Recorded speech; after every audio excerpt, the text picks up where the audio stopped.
What's happening, everyone? Just going to show you some training from yesterday and today: squatting, deadlifting, benching, all those powerlifting shenanigans. But the talk today is going to be about me because I love myself. No, but seriously, I do love myself. However, there has been some requests in the comment boxes, and most recently from a guy on my last video saying like, hey, why don't you tell us a little bit more about yourself, because maybe we'll like you more, or maybe I'll tell you about myself and you're gonna be like, that dude is a baby killer, screw him and his channel, I'm reporting him to the authorities. Okay, so anyways, you're gonna see squats, some deadlifts, and some benching. I'll comment on that a little bit, but the story starts now. I've been lifting for just over 6 years now, and when I started I was 23 years old. I'm 29 in like a week. So when I started, I had really no goals, no plans, nothing. I started lifting in Ramadi, Iraq on my first deployment with the Marine Corps. It was really about the only thing to do to break up the monotony of the day. And when I started, I couldn't even squat 95 pounds. I remember 95 just stapled me to the bottom of the squat rack. It was pretty humiliating. And my bench was equally humiliating. I started lifting, was sort of skinny fat, as we say in the military. I was good at running, good at doing the Marine Corps PT stuff, but I wasn't very strong, and I truly wasn't very fit. If anything, I was just too stubborn to quit during Marine Corps PT. So I started lifting, lost some fat, trimmed up a little bit, dropped down to 142 pounds, which is pretty stinking light for a guy being 5'5" like me, and lifts went up. So over the course of 7 months on that deployment and lifting and training every day, really having no idea what the hell I was doing because I was a novice and I had no goals, nothing like that. Still left the deployment squatting, I think, just over 1 plate, and then deadlifting 4 because I really wanted that mean deadlift. I deadlifted 405 out there and it was ugly as sin. I thought I was going to die. 405 has never been heavier for anyone in the world as it was for me that day when I pulled 405 for the first time in Ramadi. I remember I felt like my spleen exploded out my eyeballs. It was miserable.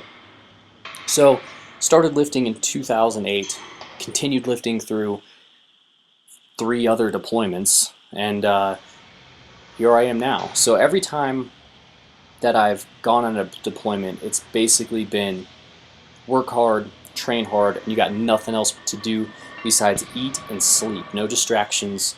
You can talk to your family, you can email them, you can write them, you can phone call them, but you don't really have to worry about a whole lot. Your food's cooked for you. You know where you're sleeping at. You don't have to commute. You don't spend all this time in a car. You just eat, sleep, work, and train. And that's been awesome for me. It's been very, very huge in my progress. And I started powerlifting about 4 years after I started lifting, just under 4 years. My first powerlifting competition was in January 2012 at the Camp Pendleton Open, and I won my weight class there. I got 2nd place overall. I lost best lifter by 5 points. My first Wilks score was 395, and I totaled 1113 at 148 pounds raw. That qualified me for IPL Worlds later on that year, where I won my weight class again.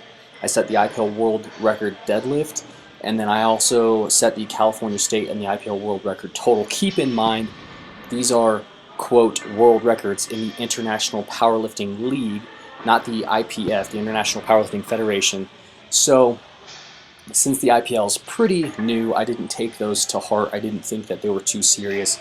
But now the IPL is getting a little bit bigger, being a little bit more competitive, and those numbers have since gone down, and there are very strong dudes in the IPL now. And that was my second meet. Third meet was the American Cup as a 148 in 2013 at the LA Fit Expo. I missed weight by 2 pounds. I came in at 150 pounds, and I felt like I was going to die. I tried too hard of a water cut. I cut from 170 to 150 in 12 days. And that's when I realized that it was stupid. I need to get my act together, determined to eat my way, train my way up to a solid 165, so I didn't have to worry about cutting so much stinking weight to be competitive. And that's where I am now. At that third meet of mine, I totaled 1201 at 150 pounds. I took about a year and a half between meets to get up to 165, and that was also during a deployment to Afghanistan. There I bulked up, basically had no concern for my body composition, just ate, slept, and trained as hard as I could. Came back from Afghanistan with a 500-pound squat. My best bench out there was 365, and I had pulled 600 in Afghanistan, all at under 185 pounds. So competed this last October at the Metroflex meet, and I won my weight class. I'm not sure where I placed overall, but I got something like a 430 whatever Wilks score and a 1340 something total, I guess. 1343? Something like that. I'm not really sure. But that was this last October. Then that qualified me for IPL Worlds, and I went to IPL Worlds. I totaled 1432 at 165. Did a bit harder of a weight cut there at IPL Worlds, and you know, I got third place, real close to getting second place. First place is out of the question because Rostislav Petkov is a freak beast, and holy shit, that dude is the Michael Jordan of the 165s. Anyways,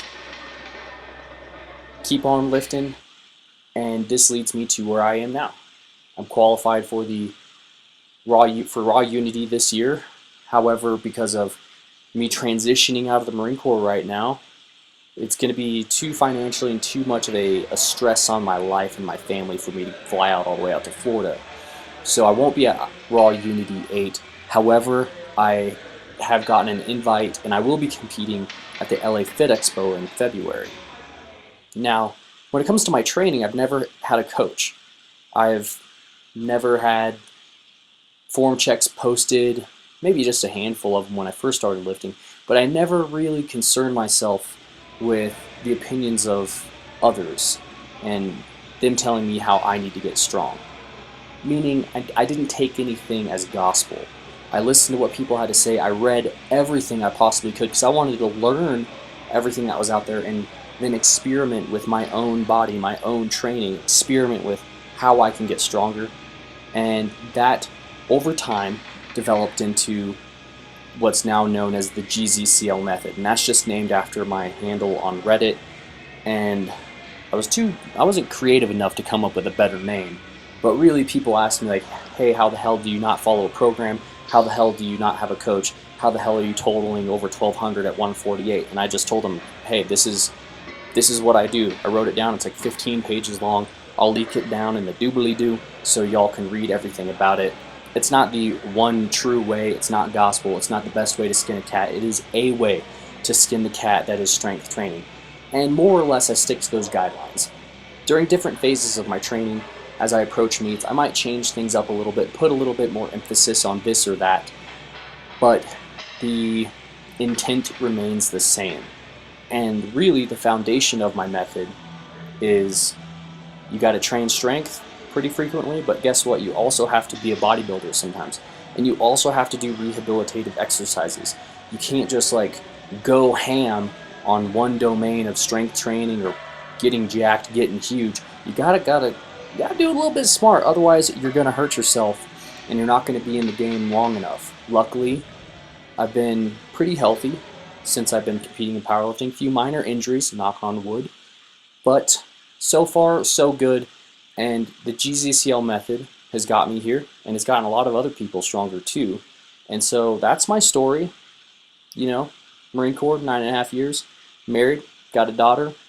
You know, it's living the dream, getting strong, having a family, drinking beer, eating burritos, lifting weights. Thanks for watching.